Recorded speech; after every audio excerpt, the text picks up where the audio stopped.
E fala aí pessoal, tudo bem com vocês? Eu sou o Kaera, estamos aqui para mais um vídeo. Hoje, mais um guia, o primeiro guia do canal sobre a minha primeira main DPS, como vocês já devem saber, a Yaka. Hoje vamos comentar sobre ela, se vale a pena pegar ela, se não vale a pena pegar ela.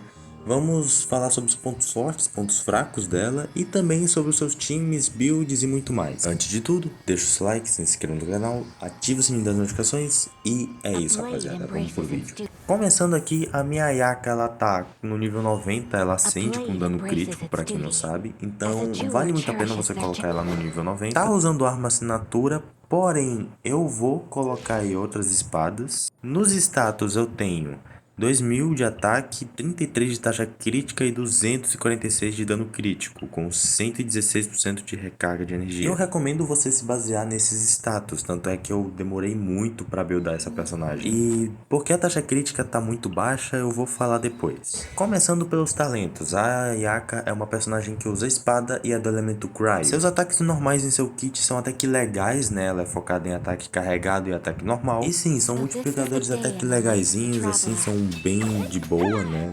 Não tem nada demais. E tá aqui os multiplicadores, que são simplesmente estáveis. A habilidade elemental, ela simplesmente cria um dano em área cryo, dando esse multiplicador de dano, que até que é muito alto. E também é importante no seu kit de dano. E agora vamos falar do seu supremo, que é extremamente caro, é 80 de energia elemental. E ele tem um multiplicador extremamente alto, mais ou menos uns 4000% por aí. Tanto é que vale a pena você upar isso aí até o nível 10, o nível máximo. Vale a pena assim você coroar. E a minha recomendação é supremo, ataque normal e habilidade elemental. Agora sobre as passivas dela, assim como a Mona, ela consegue caminhar se transformando em gelo. É basicamente isso bem. Só essas duas personagens têm isso até hoje. E ela consegue uma infusão cryo, né? O que acaba sendo ótimo. E quando ela acerta um inimigo, ela consegue mais 10 de estamina e mais 18% de dano cryo. E em todas as jogabilidades com ela com o ataque normal, você vai ter que fazer isso. Inclusive, ela é muito boa para exploração. Isso daqui é muito útil, mas já que tem o Wriothesley,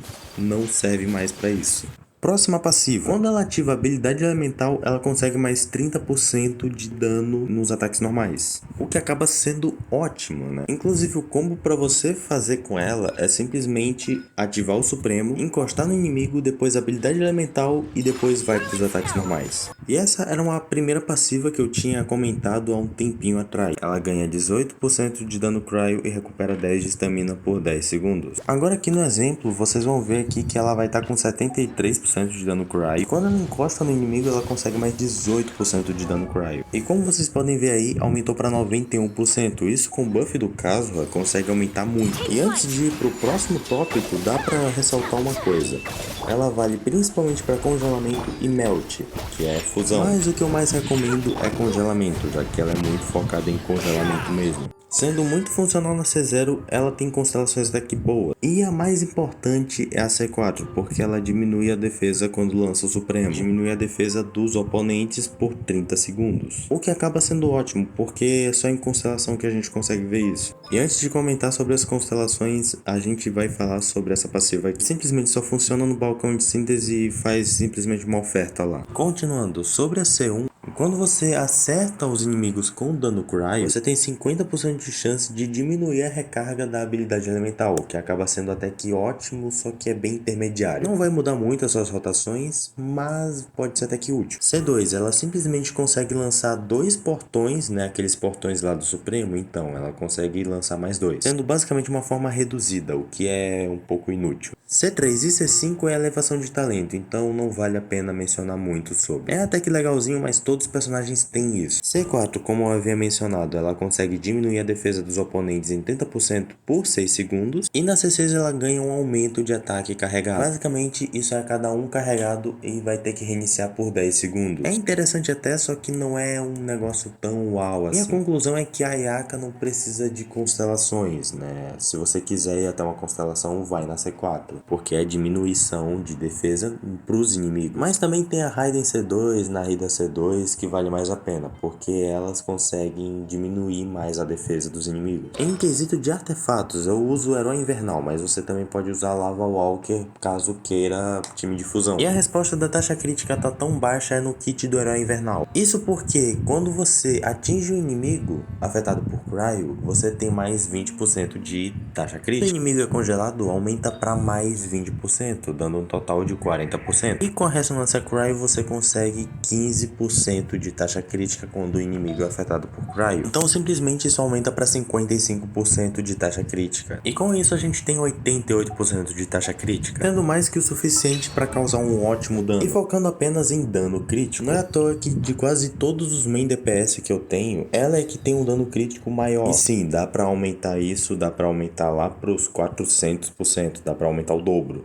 E você vai buildar ela de um jeito bem simples até. Ataque na areia do tempo, cálice de bônus de dano cryo e na tiara dano crítico. É quase certeza disso. A taxa crítica no mínimo que você deve ter é 20%. Aí o resto você simplesmente foca no dano crítico e também no ataque em porcentagem. E também em um pouco de recarga de energia. Proeficiência não vai ser útil aqui. Em questão de armas, a arma assinatura dela é extremamente ótima. Outra espada que também é bem melhor é a espada do Al-Raitan, porque aumenta a taxa crítica em 4% e dá 88% de dano crítico a mais, ou seja, literalmente o dobro. Essa espada dá um bônus de dano elemental de todos os elementos em 12%, e também ela é uma espada focada em ataques normais, por assim dizer. E essa espada inclusive é boa para Ayaka e para o Bennett, também para o Ayato, caso você tenha ele. E para o Bennett, principalmente por conta do alto ataque base que tem, mas sim, serve em maioria dos main DPS que a gente tem aqui no jogo. A outra espada que é mais free to play e acessível é a lâmina Ameno Kageyuta, que dá uma porcentagem de ataque extremamente alta. E essa espada consegue simplesmente fazer com que a sua recarga de energia tenha um conserto a mais. Isso porque ao usar a habilidade elemental ela consegue ter uma semente por vez. E quando tem 3 sementes ela consegue simplesmente dissipar 12 de energia no refino 5. Inclusive isso daí é por semente, então é simplesmente insano, dando 33 de energia mais ou menos. A outra espada que é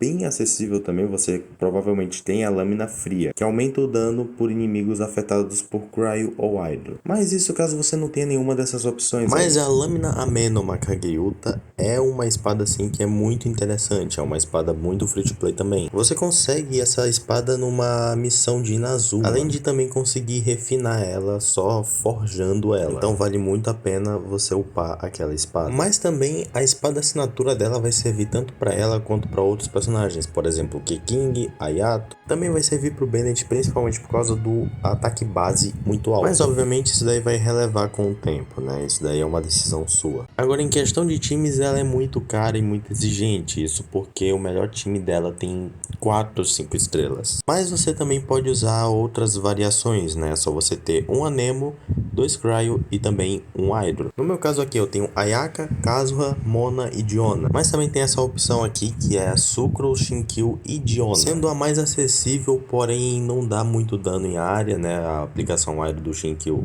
é single target, mas vale muito a pena. Também existe essa opção de time que tem Charlotte Furina, já que fortaleceu muito o pós-Fontaine, porque a Charlotte ela pode estar de antigo ritual real e também a Furina pode dar um buff aí a mais, dando aproximadamente 75% a mais de dano. Então essa composição sim é extremamente boa para ela. Mas existe um time aqui que infelizmente eu não tenho, mas é simplesmente Kazuha, Ayaka, Kokomi e Shinhei, onde são personagens muito bons, porém é muito caro, porque todos são 5 estrelas. Mas claro, se você tiver a Kokomi, você também pode usar a Rosária, e a Rosária é uma ótima substituição para Shinhei.